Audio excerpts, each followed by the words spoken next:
Andrew McCART, IFL TV, in association with MTK Global. Delighted to be joined by April Hunter. April, how's things? How's things? Things are good, mate.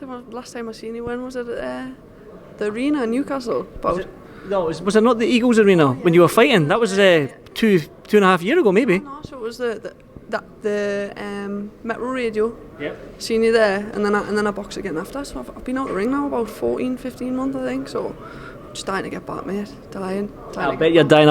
Now you've been sparring some good girls. I've noticed. I'm Terry Hopper's one of our main sparring partners for a unification fight. Obviously she's lighter than me, but it's great sparring, do you know what I mean, mate? I learn loads off that. So and I've just signed with Tony Bellew, who's obviously he's my manager, and I'm down Liverpool now fully. Moved away from Newcastle, away from everything, and just trying to get my head down, mate. Trying to make things happen. That's it. I want a big fight.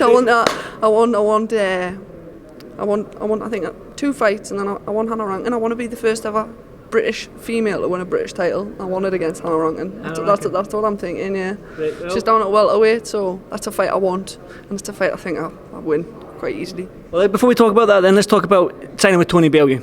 Yeah. Tony Bellew, he's got Jazzy Dickens, he's got some good fighters under his thing, and now he's got you. Talk to me about signing with Tony Bellew.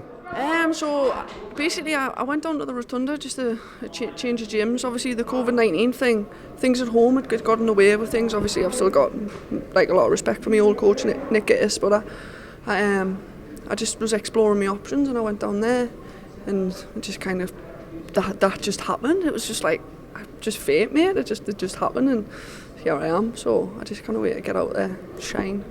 What kind of advice and what's Tony Bellew? Obviously, he's done everything in boxing. What kind of advice has he give you so far? He's just a sound bloke, and he's just like genuinely sound. He's just pushing on Eddie all the time to get us out. So every time I speak to him, he's just like, I'm pushing. So I think I'll be out definitely in the next 8 weeks. So fingers crossed.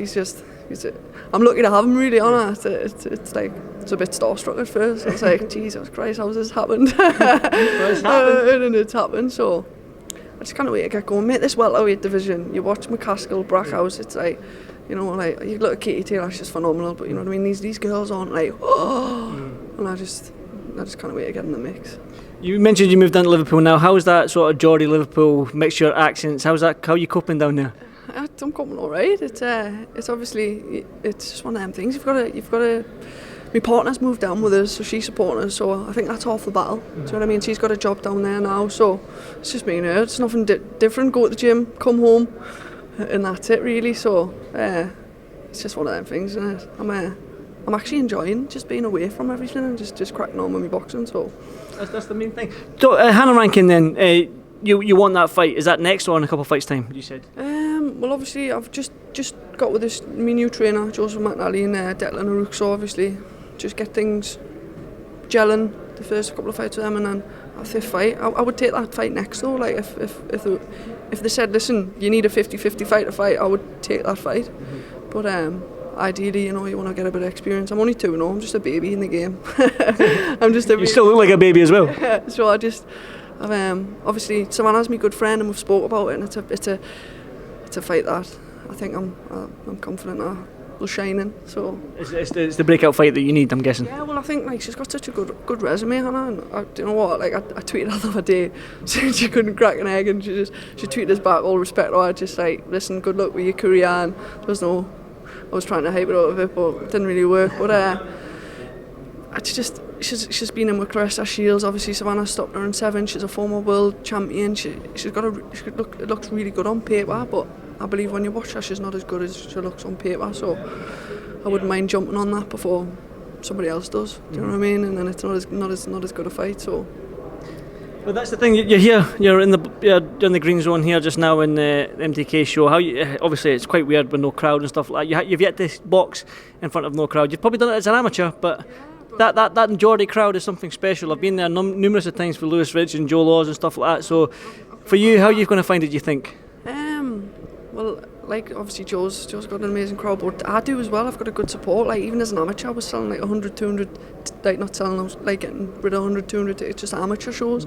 And then on my debut for Eddie Hearn, I'd done nearly 400 tickets. You know what I mean? And I could have done more on the written bill. So, but like you say, if you box as an amateur, it's just I don't think it'll make any difference, to be honest. Like the nerves will be the same. It's natural. You're gonna want to shine, and that's that. But it does feel daunting, doesn't it? A little bit. You can hear everything. That was mad. That little Maxi Hughes' little bomb there was a good shot. But I think we'll just have to wait and see. Have to wait and see what it's like. But I don't think it'll affect me too much, to be honest, mate.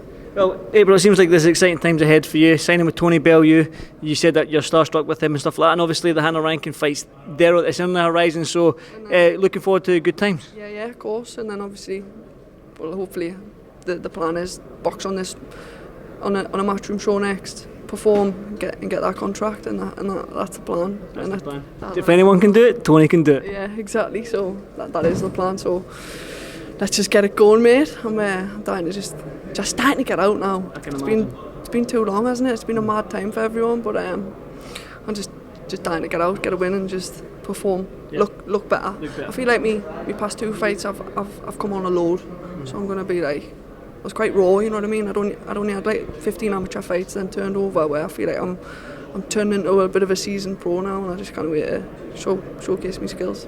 Right, but I won't keep you much longer. I know the main event's about to start soon, so and Joe Lodge is desperate for his interview. He's swaggering over here. Look, the Joe Show. But April, I won't keep you much longer, my darling. Thank you so much for this, Liverpool TV, and see you soon. Thank you.